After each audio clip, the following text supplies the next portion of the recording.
In the Luhansk region, near the city of Kreminna, the movement of a Russian T-72 tank was spotted. Ukrainian artillery opened fire but failed to hit the target. Then, kamikaze drone pilots were deployed to the battlefield and began attacking the enemy vehicle.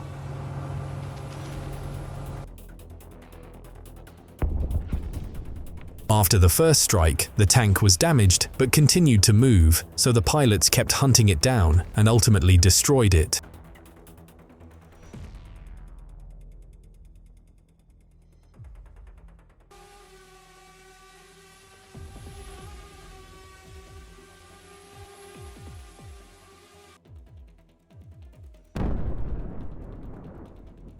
A reconnaissance drone captures the final image, the Russian tank engulfed in flames. But that wasn't the end. The pilots continued to search for and destroy other Russian tanks moving near the line of contact.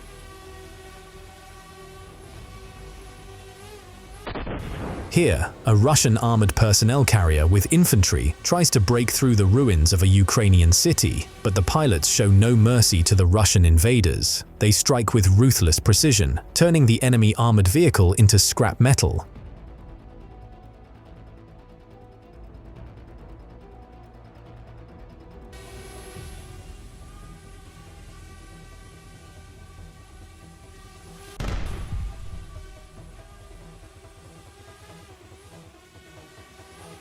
The Russian armored personnel carrier that was just advancing for an assault is now billowing with thick black smoke. And here, a Russian Bukhanka van is driving through a so-called tunnel made of overhead netting designed to prevent kamikaze drones from reaching Russian vehicles. The pilot carefully circles around, searching for a weak spot, then finds a gap and flies into the tunnel, where the drone finally meets the Russian van head-on.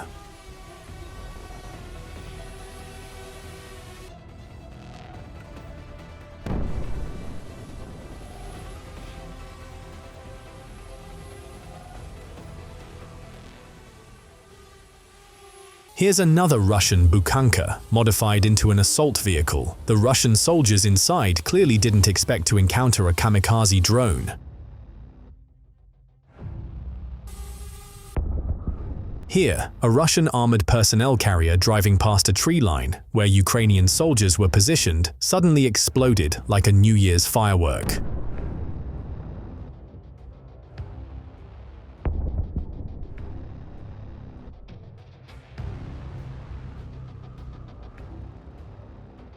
And here are Russian infantrymen attempting to camouflage themselves in the tall green grass and sneak unnoticed toward Ukrainian positions, but their plan ends in failure when they encounter Ukrainian drones along the way.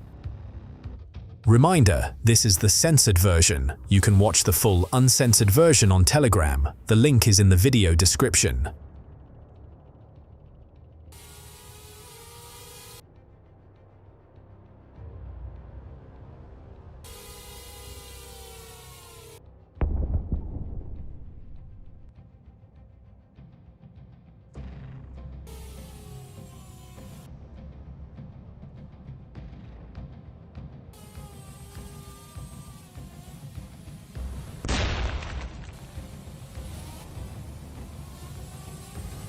A Ukrainian reconnaissance drone spotted a Russian Zupark-1M radar system deploying to a combat position in an open field, a system worth over $23 million. The Ukrainian Shark drone adjusted the exact coordinates for a HIMARS artillery system, which then delivered a precise strike and destroyed the enemy target.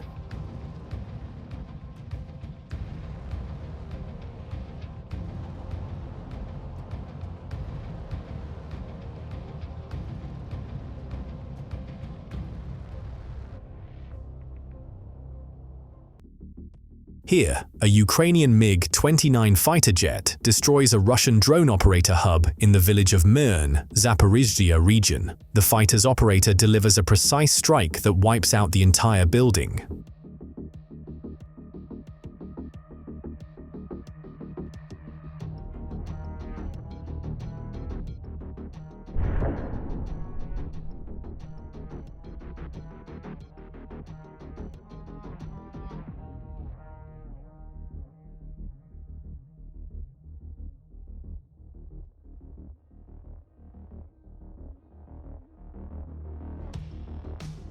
Here we see Ukrainian drone pilots acting proactively and targeting Russian logistics. In this war, there are already several illustrative examples of how precise strikes on logistics have forced the enemy to retreat. The Russian withdrawal from the right bank of the Kherson region, the forced abandonment of territories in the Kursk region by Ukrainian forces, and the halting of the enemy's advance on Pokrovsk all demonstrate the effectiveness of this approach. However, it sometimes seems that the importance of striking logistical routes is still underestimated.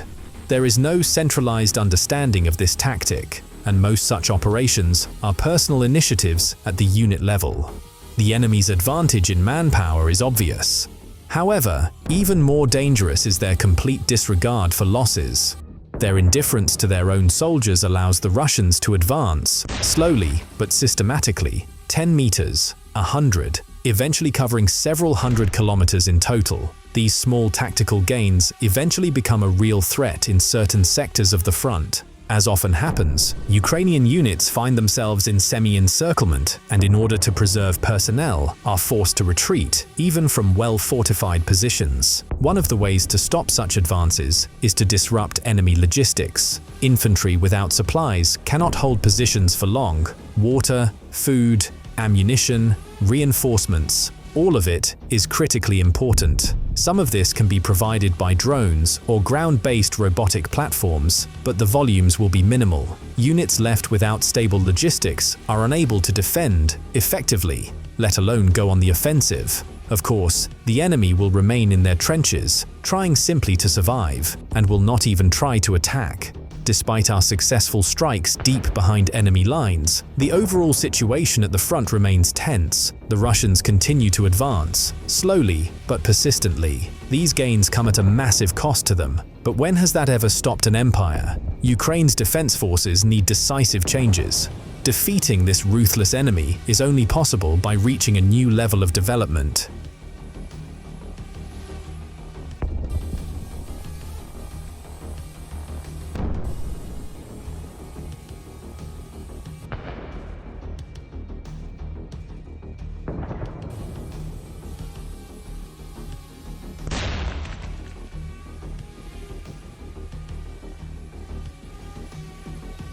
That's all for today. Subscribe to the channel to stay updated on the latest events. This report was prepared by Hustler. See you soon.